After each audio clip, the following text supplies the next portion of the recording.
किसी ने क्या खूब कहा है कि जाहिलों का कोई त्योहार नहीं होता, वो अपनी जहालत कभी भी दिखा सकते हैं। यकीन ना आए तो एक बार कन्नौज की इस घटना को देख लीजिए। जिस दीपावली की रात पूरा देश अंधेरे से लड़ने के लिए दीपक जला रहा था, उसी देश के कन्नौज की कुछ अकल के अंधे कानून व्यवस्था की धज्जियां उड़ा रहे थे। कारण क्या था, किस बात के लिए लड़ाई हुई, क्यों पत्थर चले, किसी को कुछ नहीं पता। तो हुआ ये कि कन्नौज के सदर थाना के काशीराम कॉलोनी में देर रात बवाल मच गया। बवाल की जानकारी पुलिस को दी गई। जानकारी के बाद खुद एसपी साहब दल बल के साथ मौके पर पहुंच गए और तुरंत कॉम्बिंग शुरू कर दी। पता चला कि निखिल और चित्रांशु अपने दोस्त दीपू से मिलने और दिवाली की बधाइयां देने काशीराम कॉलोनी गए थे।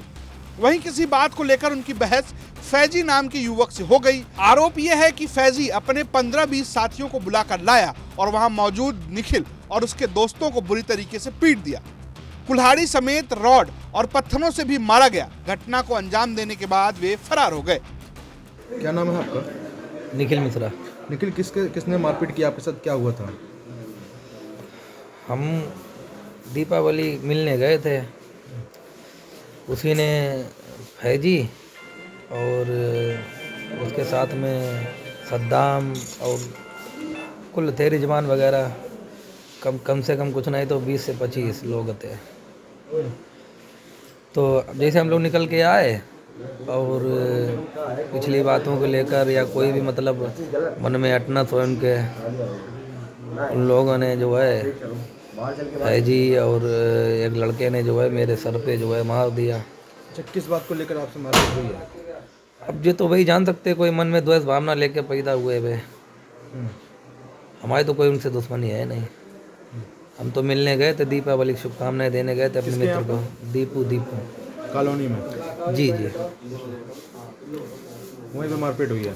जी। और तमंचे में उनके पास थे और लोहे के बटट उन्होंने मार दिए हमारे। फिलहाल पुलिस ने एक्शन लेते हुए मामला दर्ज कर लिया है और समय रहते ही स्थिति कंट्रोल कर ली गई है। आरोपियों की पहचान कर ली गई है और निखिल के पिता की तहरीर पर पुलिस फैजी, नफीस, खलीफा, सूफियान, हसनैन, इकराम, सद्दाम और अजहर की तलाश कर रही है। इन पर हमला और लूटपाट के आरोप लगाए गए हैं। वहीं कन्नौज की इस घटना पर डिप्टी सीएम ब्रजेश पाठक ने कहा कि कानून को कायम रखने के लिए हर कदम उठाए जाएंगे। अगर कहीं कोई चूक हुई तो उसे भी देख लेंगे। उत्तर प्रदेश के कन्नौज में सांप्रदायिक तनाव सामने आ रहा है, जहां जिसको लेकर कि तिरियागंज जो एरिया है, चिरैयागंज, वहां पर एक पोस्ट, सोशल मीडिया पोस्ट के बाद बवाल हो गया। वहां सामने हर स्थिति में हम कानून के राज को मेंटेन करेंगे। किसी को भी खिलवाड़ करने की इजाजत नहीं है। हम कड़ी कार्रवाई करने से पीछे नहीं हटेंगे। आपको लग रहा है कि पुलिस की मौजूदगी वहां पहले से थोड़ा और ज्यादा अच्छा होगा? आप देखते रहिए, अगर कोई लापरवाही है तो उसमें भी हम कार्रवाई करेंगे। कन्नौज से नीरज श्रीवास्तव की रिपोर्ट, यूपी तक।